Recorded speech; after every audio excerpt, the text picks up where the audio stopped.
It was a quiet Thursday morning when everything shattered. I had just made a fresh cup of coffee, still wearing the oversized hoodie Daniel loved on me so much, hair in a messy bun, sitting cross-legged on the sofa while our rescue cat snored on the windowsill. I logged into my bank account out of habit, just to check, to dream a little, to imagine one day seeing that balance climb enough to afford the intimate lakeside wedding I had always pictured. Nothing grand, just close friends, twinkling lights, a rented cabin for a weekend of love, laughter, and commitment. I was almost there, or so I thought. Please subscribe to our channel and tell me in comments from where are you watching this video. The number blinked on the screen, and for a moment, I thought I was reading it wrong. I rubbed my eyes, refreshed the page, refreshed it again, but it was still there. $346.78. My heart dropped into my stomach. Less than 2 days ago, it had been just over $18,200. I froze. My fingers hovered over the keyboard, thoughts swirling like a tornado. What happened? Where did it go? A scam? Identity theft? Had I been hacked? My chest tightened as I called the bank. My voice cracked when I gave them my information, nearly whispering the words. I could barely hold the phone as the agent explained, calmly, that the transaction had been made the previous afternoon, not by an external source, not by a hacker, by an authorized party with shared access, my mother. I nearly dropped the phone. The pieces came together faster than I could speak. Months ago, during a family dinner, my mom had asked to help me manage the account, said it would be safer since she was older, wiser, and had handled all our family finances growing up. I had been reluctant, but she made it sound like a temporary supportive gesture, just in case something happened. A backup, a formality. God, I was stupid. I didn't even bother driving over. I took an Uber and stormed into their house like a firestorm. My father was in the backyard setting up chairs and tables, and the smell of smoked ribs hit me before I saw the barbecue banners. Family BBQ Bash, Josh's big launch, they read. And that's when I knew. I didn't even need to go inside. I knew exactly where my wedding fund had gone. But I did go inside. I had to.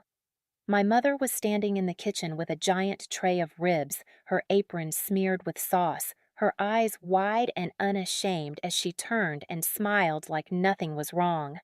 "Sweetheart, you made it early. Come taste this dry rub. Josh got the blend from a real Texas pitmaster." I didn't even blink. "Where's my money?" The smile faded just a little. "What do you mean?" "You know exactly what I mean," I hissed, pulling out my phone and showing her the transaction. $18,000, gone, into your account. Yesterday. What did you do? She didn't apologize. She didn't even flinch. "Oh, for goodness sake, don't be so dramatic," she muttered, placing the tray down. "You'll make the money back. You always do.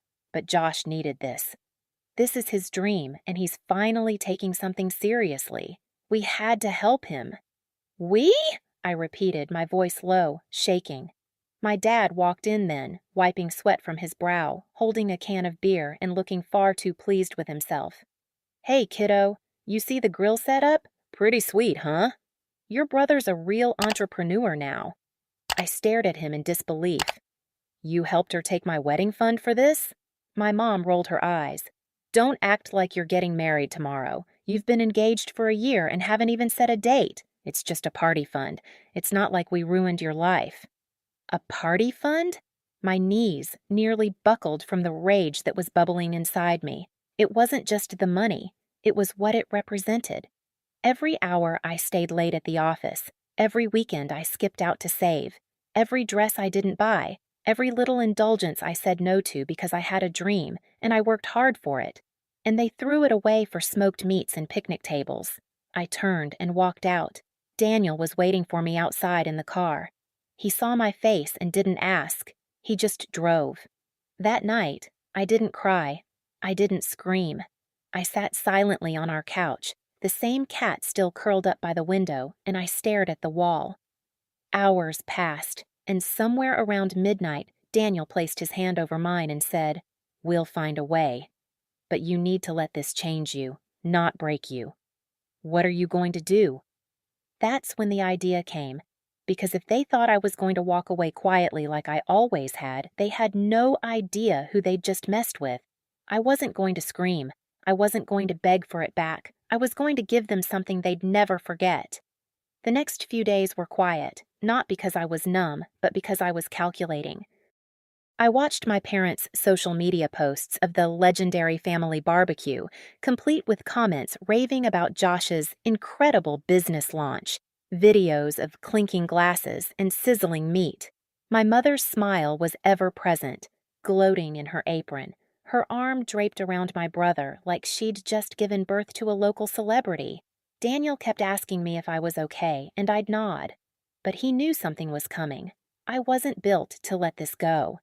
You see, when someone breaks you in such a personal, targeted way, someone you trusted implicitly, it either destroys you or sharpens you.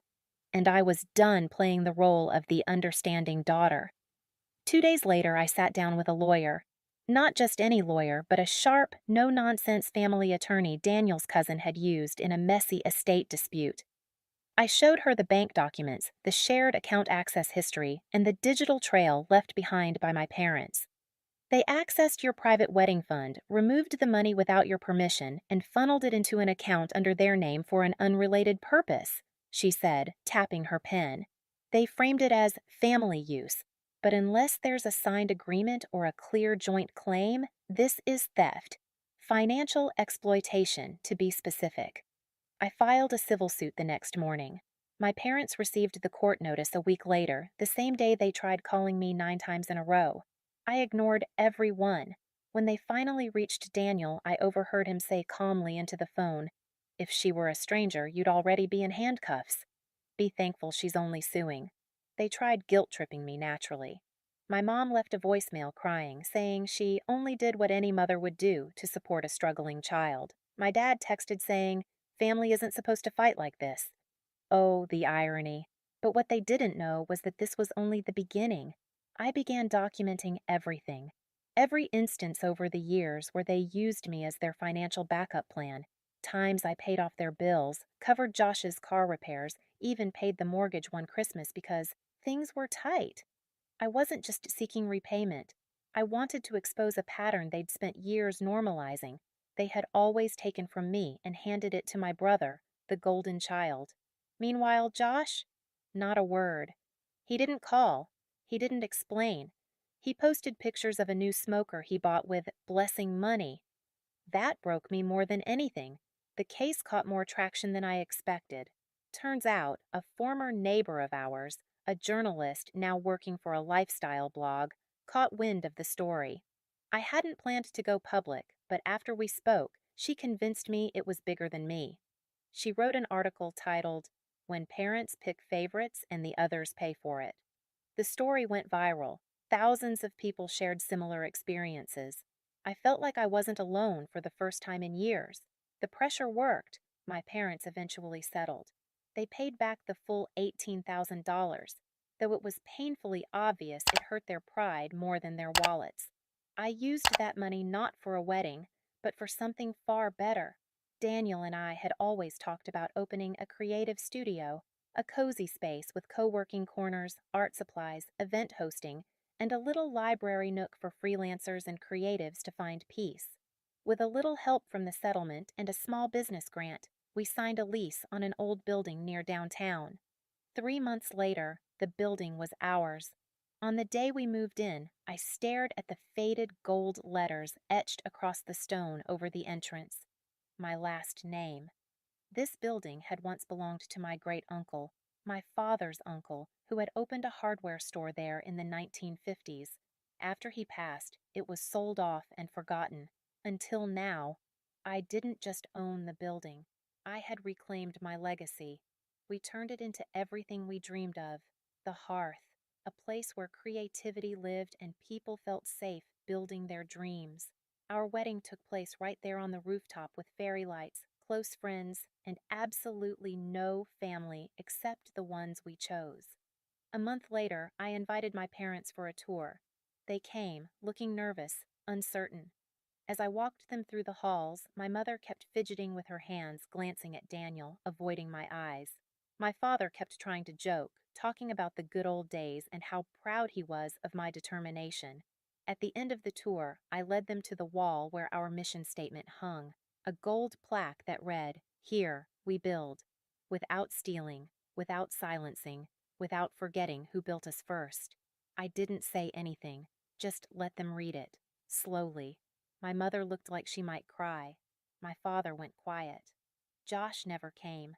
I didn't care, because some people only understand the weight of what they've done when they realize they're not part of what comes next. They stole my wedding fund to host a barbecue. I proved I never needed them. They'll remember each time they pass my name in stone.